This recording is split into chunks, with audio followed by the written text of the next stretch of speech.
Hello student, আজ পড়ব amniotic fluid ডিসঅর্ডারের এমসিকিউ টার্গেট হাই বই থেকে। আগে পড়েছি amniotic fluid disorder such as polyhydramnios and অলিগোহাইড্রোঅ্যামনিওসিসের থিওরি ভিডিও।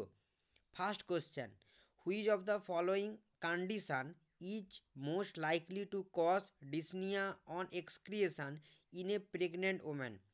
একজন প্রেগনেন্ট ওমেন যখন কিছু কাজ করে তখন তার শ্বাসকষ্ট হয়, কোন কন্ডিশনের জন্য? অপশান ডি হবে পলিহাইড্রোঅ্যামনিওসিসের জন্য। Next, for ultrasound diagnosis of chronic polyhydramnios the amniotic fluid index.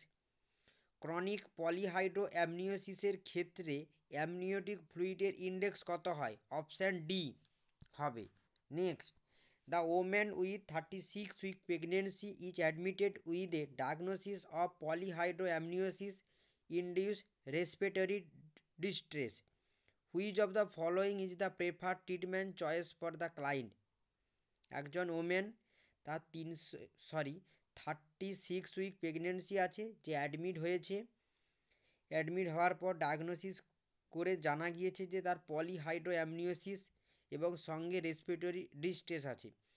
তখন তার ফার্স্ট ট্রিটমেন্টটা যে স্টার্ট করব, সেখানে কি করব? অ্যামনিওসেন্টেসিস করব, অপশান বি হবে। Next, which of the following is the drug of choice to reduce পলিহাইড্রোঅ্যামনিওসিস?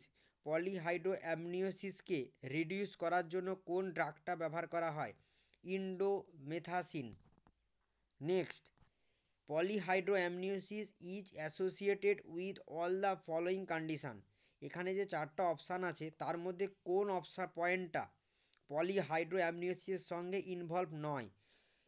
Oesophageal arrest, maternal diabetes and multiple pregnancy পলিহাইড্রোঅ্যামনিওসিসের সঙ্গে ইনভলভ।